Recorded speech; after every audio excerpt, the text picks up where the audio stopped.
নমস্কাৰ ছাত্ৰ ছাত্ৰীসকল, মই তুলিকা শৰ্মা তোমালোক আটাইকে গণিতৰ এই কক্ষাৰ ক্লাছলৈ স্বাগতম জনাইছো। আজি আমি তোমালোকৰ পাঠ্যপুথিৰ চতুৰ্থ অধ্যায় তথ্যৰ ব্যৱহাৰ পাঠটিৰ আন এটি অংশলৈ আগবাঢ়িছো। এই অংশটিত কি আছে আমি চাওঁ আহা। ইয়াতে দ্বন্দ্বচিত্ৰৰ বিষয়ে কোৱা হৈছে। তোমালোকে কেতিয়াবা টিভি বা বাতৰি কাকতত তলত দিয়া ধৰণৰ দৃশ্যপট উপস্থাপন দেখিছানে? এনেকুৱা ধৰণৰ কেতিয়াবা তোমালোকে টিভিত নিশ্চয় দেখিছা। বিশেষকৈ যেতিয়া তোমালোকে খেল চোৱা তেতিয়া এনেকুৱা ধৰণৰ নিশ্চয় দেখিবলৈ পাইছা। বা কেতিয়াবা নিউজ চেনেলত যদি তোমালোকে বতৰৰ বিষয়ে পোৱা তেতিয়াও এনেকুৱা ধৰণৰ নিশ্চয় দেখিবলৈ পাইছা। ইয়াতে অসমৰ 5খন শীৰ্ষ জিলাৰ জনসংখ্যা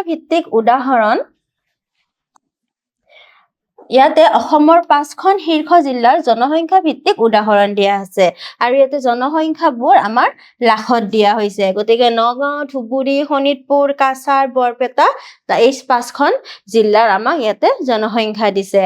আৰু ইয়াতে দ্বন্দ্বচিত্ৰত কি কৰা হয়, সমান প্ৰস্থৰ আয়তাকাৰ দণ্ড সমান ব্যৱধানত ৰাখি তথ্যবোৰ উপস্থাপন কৰা হয়। প্ৰতিডাল দণ্ডৰ দৈৰ্ঘ্য বা উচ্চতাই প্ৰতিনিধিত্ব কৰা বাৰম্বাৰতাৰ সৈতে মিলি থাকে। ইয়াতে তোমালোকে দেখিছানে, ইয়াতে আমি কি জিলা পাইছিলো? নগাঁও, ধুবুৰী, শোণিতপুৰ, কাছাৰ, বৰপেটা। আৰু ইয়াতে আমি গুৰুত্ব দিব লাগিব যে ইয়াৰ ব্যৱধান আৰু ইয়াৰ ব্যৱধান সমান হয়। তাৰপিছত এই ব্যৱধানটো সমান হয় আৰু লগতে আমাৰ এই যিকেইটা আয়তাকাৰ দণ্ড আমি ইয়াতে অংকন কৰিছো এইকেইটাও কি হ'ব লাগিব? সমান জোখৰ হ'ব লাগিব। আৰু ইয়াতে আমাৰ জিলাবোৰৰ নাম দেখুওৱা হৈছে আৰু ইয়াতে জনসংখ্যাবোৰ দেখুওৱা হৈছে। আৰু ইয়াতে আমি পাইছিলো নগাঁৱত জনসংখ্যা কিমান? 28 লাখ। গতিকে ইয়াতে 25তকৈ বেছি আৰু 30তকৈ অলপ কমত আমাৰ 28 লাখটো দেখুওৱা হৈছে। এনেকৈ কি কৰা হয়? আমাৰ দণ্ডলেখ অংকন কৰা হয়।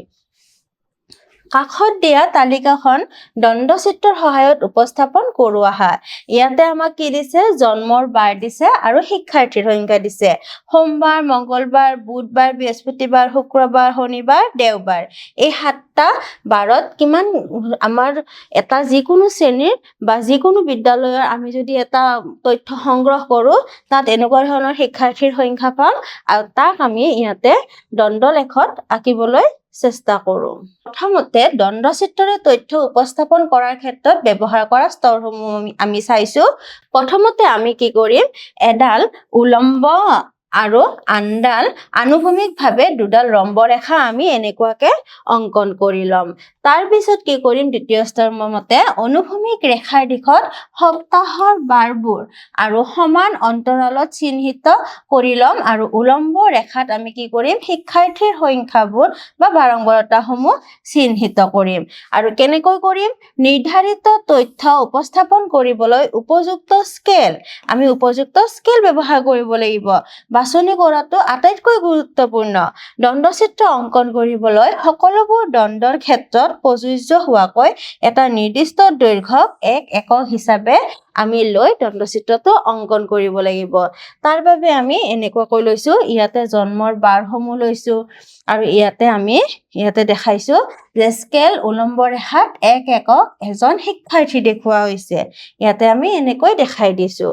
তাৰ পিছত প্ৰতিটো বিভাগৰ বাবে এই উদাহৰণৰ ক্ষেত্ৰত বাৰবোৰৰ বাবে আমি একে প্ৰস্থযুক্ত দণ্ড আঁকিব লাগিব যাতে প্ৰতিটো দণ্ডৰ দৈৰ্ঘ্যই কি কৰে? প্ৰদত্ত তথ্যৰ বাৰম্বাৰতা অৰ্থাৎ শিক্ষাৰ্থীৰ সংখ্যা উপস্থাপন কৰিব পাৰে। আমি এনেকুৱাকৈ ইয়াতে অংকন কৰি দেখাব পাৰো। ইয়াতে দেখিছানে তোমালোকে? সোমবাৰে 16 জন, মঙ্গলবাৰে 15 জন। ইয়াতে এনেকুৱাকে আমি দণ্ডলেখ আঁকি দেখাব পাৰো। তাৰ পিছত মন কৰিবলগীয়া কথা এটা আছে। অংকন কৰা দণ্ডবোৰ উলম্ব বা অনুভূমিক দণ্ড হ'ব পাৰে। অনুভূমিক বা উলম্ব ৰেখা দুডালৰ চিহ্নিতকৰণবোৰ সাল-সলনি আমি কৰি ল'ব পাৰো। ইয়াতে 2 নম্বৰ উদাহৰণত কি দিছে? জিলা পৰ্যায়ত ফুটবল, হকী, বেডমিণ্টন আৰু ক্ৰিকেট প্ৰতিযোগিতাত অংশগ্ৰহণ কৰা শিক্ষাৰ্থীৰ সংখ্যা দিয়া হৈছে। ইয়াতে ফুটবল 320 জন, হকী 240 জন, বেডমিণ্টন 160 জন, ক্ৰিকেট 480 জন।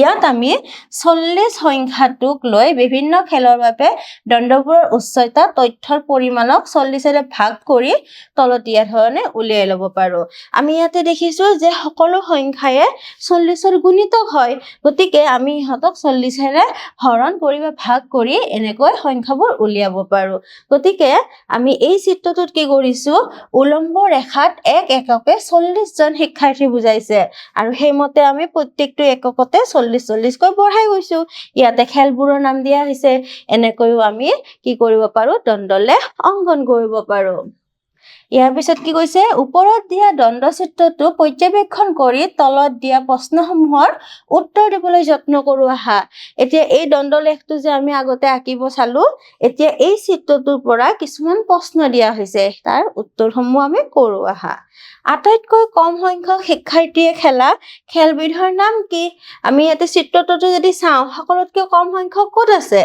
ইয়াতে আছে গতিকে এইটো কি খেল বেডমিণ্টন গতিকে আমি উত্তৰটো কি লিখিব লাগিব বেডমিণ্টন বেডমিণ্টন খেলটো সকলোতকৈ কম সংখ্যক ল'ৰা ছোৱালীয়ে খেলিছে তাৰ পিছৰ প্ৰশ্নটি চাওঁ ইয়াতে কৈছে আটাইতকৈ বেছি সংখ্যক শিক্ষাৰ্থীয়ে খেলা খেলবিধৰ নাম কি আমি ইয়াতে চিত্ৰটো চাই দেখিছো যে আটাইতকৈ বেছি সংখ্যক ক'ত আছে 480 গতিকে কি খেল এইটো ক্ৰিকেট গতিকে ইয়াৰ প্ৰশ্ন উত্তৰটো কি হ'ব ক্ৰিকেট তাৰ পিছত কি দিছে চাওঁ আটাইতকৈ বেছি আৰু আটাইতকৈ কম খেলা খেল দুবিধৰ শিক্ষাৰ্থীৰ মাজত পাৰ্থক্য কিমান আটাইতকৈ বেছি কিমান আছে আমাৰ 480 আৰু আটাইতকৈ কম কিমান আছে 160 এই দুটা আমি বিয়োগ কৰিলে কিমান পাম 0 8ৰ পৰা 6 গলে 2 4ৰ পৰা 1 গলে 3 গতিকে আমি কিমান পাম 320 তাৰ পিছত কি দিছে চাওঁ 200 জনতকৈ কম সংখ্যক শিক্ষাৰ্থীয়ে খেলা খেলটো কি আমি ইয়াতে দেখিছো এইটো 200তকৈ ডাঙৰ এইটো 200তকৈ ডাঙৰ এইটো 200তকৈ কি হয় সৰু হয় আৰু এইটো 200তকৈ ডাঙৰ গতিকে আমাৰ উত্তৰটো কি হ'ব বেডমিণ্টন বেডমিণ্টন খেলটো 200 ল'ৰা ছোৱালীতকৈ কম সংখ্যক ল'ৰা ছোৱালীয়ে খেলিছিলে তাৰ পিছত কি কৈছে ওপৰৰ দেখুৱা দণ্ডচিত্ৰটো আমি তলত দেখুৱা ধৰণেও অনুভূমিক দিশতো অংকন কৰিব পাৰো দেখিছানে আমি আগতে কি কৰিছিলো খেলবোৰ আমি তলত লিখিছিলো অনুভূমিকভাৱে আৰু শিক্ষাৰ্থীৰ সংখ্যাটো উলম্বভাৱে লিখিছিলো এইবাৰ আমি কি কৰিছো অনুভূমিকভাৱে শিক্ষাৰ্থীৰ সংখ্যা আৰু উলম্বভাৱে খেলসমূহৰ নাম দিছো আমি এনেকুৱাকৈ উপস্থাপন কৰিব পাৰো এই বিষয়ে আমি অলপ আগতে কৈছিলো এতিয়া চোৱা তোমালোকৰ পাঠ্যপুথিৰ কৰি চাওঁ আহাৰ 4.3 কি আছে আমি চাওঁ পলিঅ' টিকাকৰণৰ বাবে বছৰ অনুসৰি 5টা বছৰৰ কেঁচুৱাৰ সংখ্যা তলত দিয়া হৈছে ইয়াতে 2014 2015 2016 2017 2018 কিমান কেঁচুৱা আমাক ইয়াতে টিকাকৰণ কৰা হৈছিল এনেকুৱা এটা সংখ্যা দিয়া হৈছে আৰু ইয়াতে এটা কথা কোৱা হৈছে এক একক দৈৰ্ঘ্য 100টা কেঁচুৱা হিচাপে ধৰি আমাক দণ্ডচিত্ৰ এটা আঁকিব দিয়া হৈছে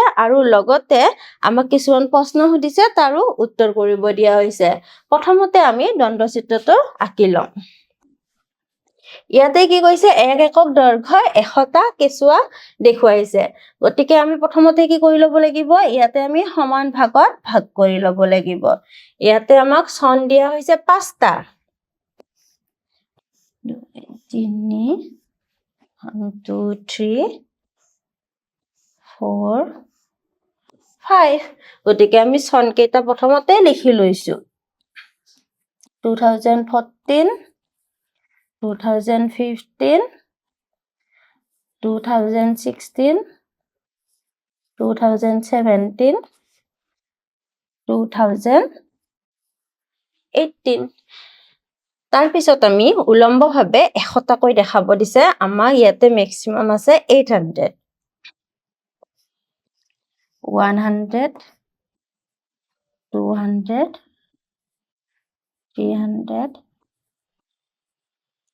400 500 600 700 800 900 ইয়াতে থাকিব কেঁচুৱাৰ সংখ্যা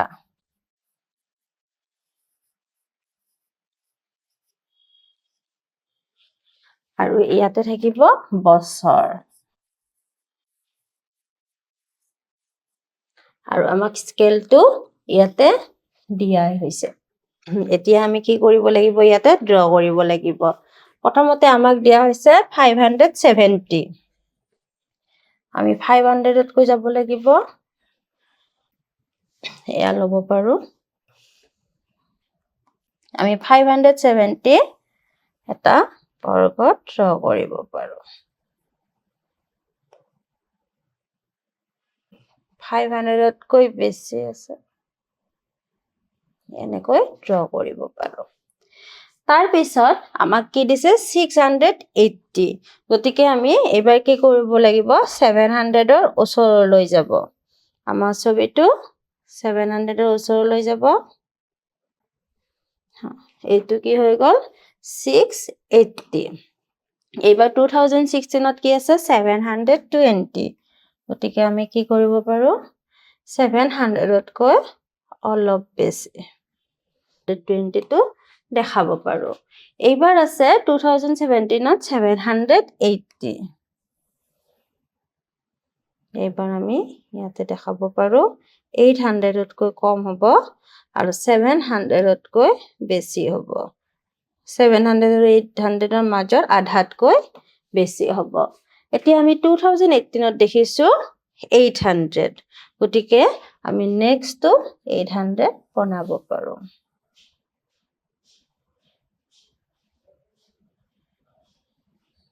20 অকমান বেছি হ'ব